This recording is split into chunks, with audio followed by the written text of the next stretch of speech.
다음 사연은 저희가 또 들어볼까요? 들어보겠습니다. 합정동에 사는 대학생입니다. 최근 코로나 사태에 안일하게 대처해 많은 감염자와 사망자를 내고 있는 선진국들을 보며 선진국이란 무엇일까라는 고민을 많이 했습니다. 진짜 선진국이란 무엇일까요? 와, 굉장히 어려운 질문인데 이거 공부하고 얘기해야 될 것 같은 느낌인데. 그쵸.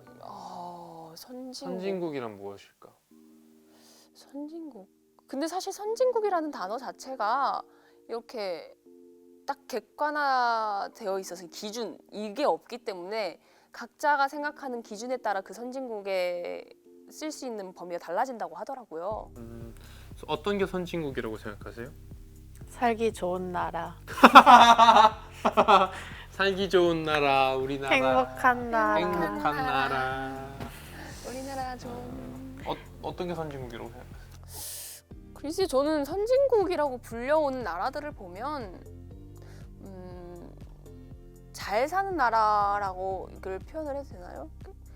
그냥 각자 국민 자체도 소득량이 조금 높고 소비량도 있고 그래서 경제가 이렇게 활성화가 되는 그런 나라들을 보면서 선진국이라 하지 않을까. GDP를 이렇게 따져서 이렇게 몇 순위의 윗부분에 이렇게 선진국이라고 이렇게 표현할 수 있지 않을까라고 조심스럽게 생각을 내비칩니다. 저는 개인적으로 교육이라고 생각해요. 교육이 뭐 반드시 대학 교육까지 가야 된다는 건 아니고 교육을 할 때 어떤 수준과 어떤 범주까지 교육을 하느냐가 선진국을 가른다고 생각하는데 저는 탈무드를 되게 좋아하거든요. 네, 유대인들의 그 탈무드를 되게 좋아하는데 거기서도 제일 중요하게 생각하는 게 교육이거든요. 그래서 교육이 어디까지 뻗쳐나갈 수 있는지를 선진국의 기준처럼 얘기를 하더라고요.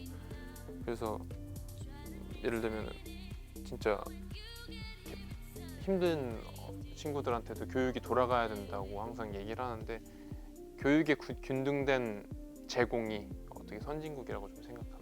이번에 코로나 사태를 좀 비춰봤을 때 생각보다 우리나라가 교육 수준이 되게 높아요. 대부분 다 대학을 나왔고 고등학교도 정규 교육이고 근데 이제 외국 같은 경우는 안 그런 데도 되게 많아서 그런 격차가 이제 참여도로 나타났다고 생각하거든요. 시민의식으로. 그렇죠. 시민의식과 참여도로 나타났다고 생각해서 교육이 뭐 모두가 교육을 받아서 뭐 대학 교육까지 받고 대학원 이런 건 아니라 항상 어떤 것을 가르쳐 주려고 알려주고 서로 공유하려고 해야 되는 것 같아요. 그래서 국가가 그걸 떳떳하게 공유할 수 있고 그걸 공유받을 수 있는 국민이 있는 곳이 선진국이 아닐까. 그렇죠. 뭐 효진 씨 방금 말씀과 시민의식이 좀 발전된 그런 나라를 통해서 시민의식이 그쵸. 그게 교육을 통한 거니까 그게 선진국이다. 저도 좀 비슷한 얘기긴 한데 이게 선진국이라는 그 단어만 들으면 굉장히 경제랑 관련된 그런 단어 같이 많이 들리잖아요. 그럼 실제로 그렇게 통용돼서 쓰기도 하고 하지만 저는 비슷한 얘기로 문화적으로 많이 발전되고 더 나아간 나라가 선진국에 범주 안에 들어갈 수 있지 않을까라는 개인적인 의견이 있는데 문화가 발전되기 위해서는 경제적인 것도 어느 정도 바탕이 되어 있고 교육적인 것도 어느 정도 바탕이 되어야 된다고 생각을 하거든요. 그래야지 문화예술이 이렇게 펼쳐질 수 있으니까 보면 어느 시대였지? 1960년대 제2차 세계대전이 끝나고 난 뒤에 그 전쟁에서 이기고 난 국가들의 문화예술의 수준이 상당히 높아졌다고 해요. 전쟁에서 이기고 나서 돈은 많아졌지 가진 것은 많지 일을 안 해도 복지가 너무 탄탄하게 되다 보니까 내가 일을 안 하고 있어도 복지가 되지. 영국에서는 실제로 제2차 세계대전이 끝나고 난 뒤에 무슨 임신수당 주고 무슨 은퇴수당 주고 뭐 이렇게 해서 뭐 이렇게 복지 혜택을 굉장히 범주를 많이 늘렸다고 해요. 그래서 오히려 젊은이들이 일을 안 하고 그냥 국가에서 주는 돈으로 먹고 살았다. 그래서 예술성이 더 높아지고 일은 다 이주민들이 해주니까 그거에 대해서 문화예술이 굉장히 많이 늘었다고 그러더라고. 관심이 쏠렸다고. 혹시 어떻게 생각하세요? 이런 저희 교육과 문화 뭐 이런 얘기를 들으시고 나니까 선진국이라는 거는 생각해 본 적이 있어요? 이런 거? 이게 어디서 봤는데 네. 그 어떤 나라인지는 지금 기억이 안 나는데 이제 몇 시 이후에 모든 상점들이 문을 닫고 그런 나라들이 있죠. 그리고 나서 그 시간 이후에 저녁 시간은 가족들과 함께 여가 시간을 보낸다고 하더라고요. 그래서 여행을 갔는데 다 닫혀 있는 거예요. 모든 음식점들이나 그런 것들이. 그래서 딱 그거를 감명 깊게 좀 봤었는데 그때 그 나라가 막 식료품점? 식료품 파는 데 갔는데도 되게 단가도 되게 낮았어요.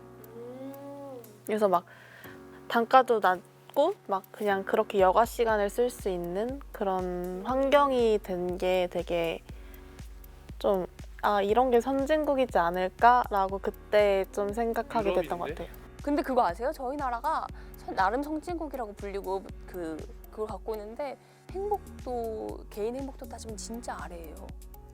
네, 자살률도 굉장히 높고 그런 걸 했을 때는 조금 갭 차이가 있지 않나 싶어요. 제가 뭐 알아보고 찾아본 거는 이 교육 수준이나 이런 경제 발전 수준은 높아졌는데 이 개인의 가치에 대해서 인정해주지 않고 그 발전에 그러니까 경제 발전을 먼저 생각한 거죠. 경제 선진국 우리나라가 처음에 성장할 때 선진국은 경제다라고 생각을 해서 어떤 뭐 기업을 몰아준다든지 뭐 이런 식으로 성장하고 사람들을 좀 이렇게 도구처럼 본다든지 예를 들면 뭐 이런 식으로 돌아간다고 내가 언제 봤거든요. 네, 그런 식으로 돼서 이제 와서 우리가 개인과 이제 사회 이제 가정을 책임질라다 보니까 뭐 출산율도 떨어지고 이미 떨어져 있고 그래서 복지 쪽에서는 좀 약한 편이었죠. 얼마 전까지만 해도 그래도 지금은 되게 많이 챙기려고 하고 이번에 코로나 때도 뭐 지원금도 나오고 뭐 이런 부분에서는 되게 세계에서도 본받을 만한 일들이라고 많이 하더라고요. 예를 들면 드라이브스루도 그렇고 그래서 여러 면에서 많이 발전하고 있는 저는 솔직히 우리나라가 선진국 진짜 선진국의 어떤 모습들로 가고 있다고 생각하거든요. 뭐 제가 뭐 경제학자는 아니지만 제가 알기로는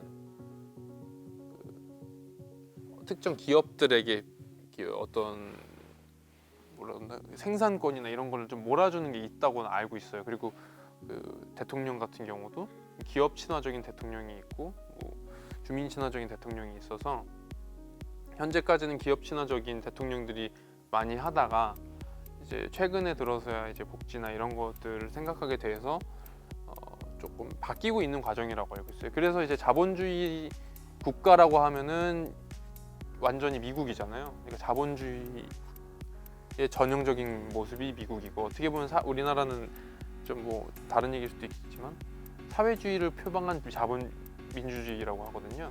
그래서 뭐 사람들은 사회주의적인 복지를 원하고 그러면서 우리의 민주적인 목소리가 그 복지에 반영되길 원하는 약간 이런 식의 그 구도가 생긴다고 제가 어디서 읽었어요.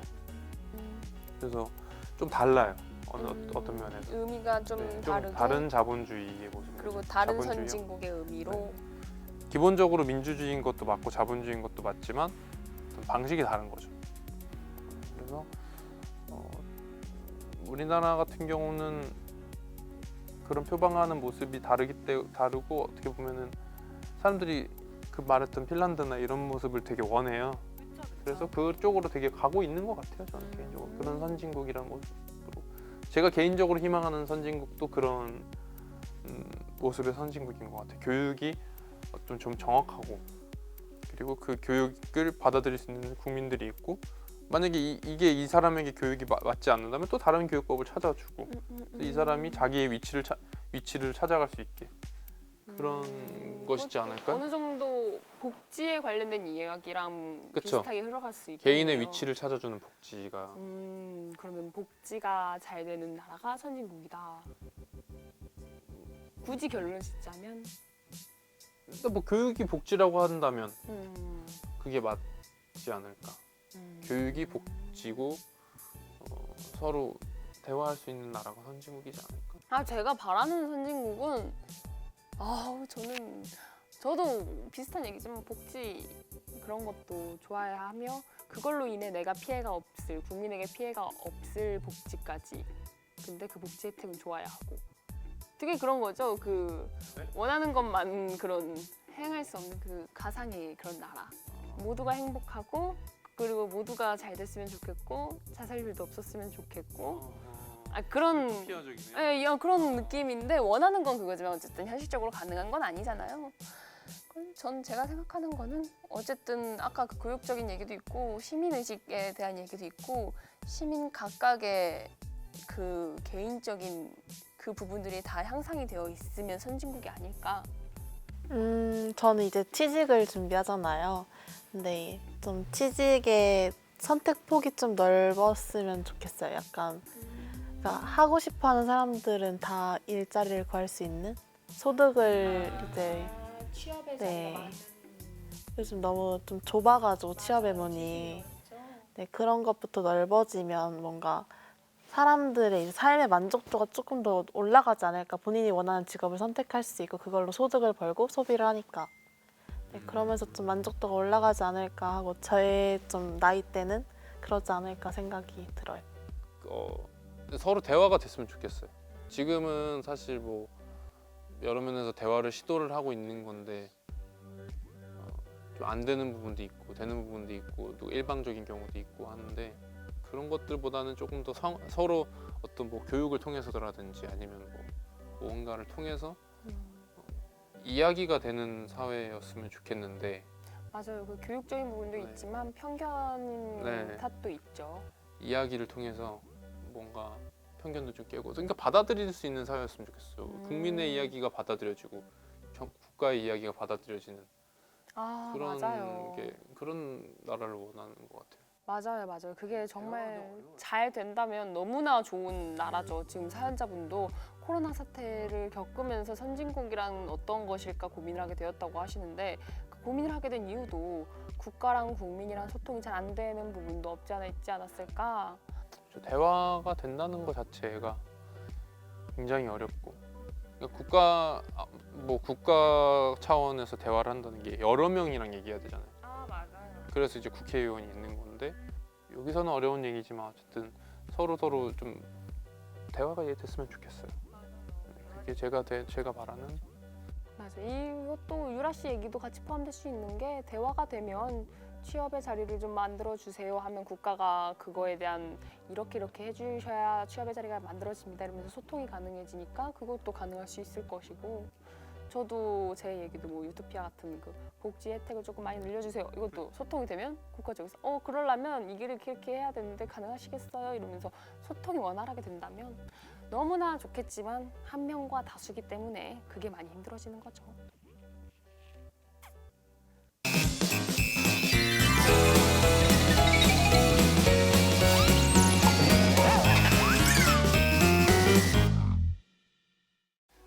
오늘 얘기한 거는 되게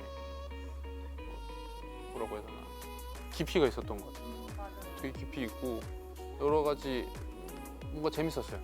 나는 내가 이런 생각도 하고 있고 이런 것까지 알고 있구나라는 생각도 좀 하고 생각지 못한 질문들도 많이 받아서 너무 재밌고 좀 더 깊이 공부해봐야 되겠다 이런 생각도 많이 했습니다. 어떠셨어요, 두 분? 되게 다른 것들에 비해서 진지한 내용이 좀 많았었던 것 같아서 저도 되게 진지해졌던 그런 시간이었던 것 같아요. 지금도 살짝 진지한데 네, 좀 생각도 많아지고 또 미래에 대한 생각도 많이 하게 되는 것 같아요. 저는 마치 그 사연자 분께서 고민을 털어놓으신 것보다 한번 이런 거에 대한 주제로 너네가 얘기해봐 이렇게 던져주시는 것 같아서 그런 거에 대한 얘기를 많이 나눌 수 있었던 것 같아요. 풍부해지는 시간이었던 것 같아요. 지식 같은 것도. 그럼 오늘은 다솔 씨가 마무리 멘트 한번 해주겠어요? 마무리 멘트. 네, 한번 마무리 해주시죠. 네. 그러면 여기를 보고 하면 될까요? 네. 마무리 멘트. 네, 여기까지 저희가 청춘들의 고민과 사연을 들어보는 청담소 이야기였습니다. 여러분 혹시 재밌게 보셨다면 고민들이나 사연들 이쪽으로 보내주시면 저희가 이렇게 재밌게 얘기를 나눠보도록 할게요. 혼자 안고 있는 것보다 여럿이 나누는 게 더 좋잖아요. 그럼 저희는 다음 시간에 또 재미있고 또 신기하고 뭐 여러 가지 고민들로 찾아뵙도록 하겠습니다. 구독, 좋아요, 알람 설정.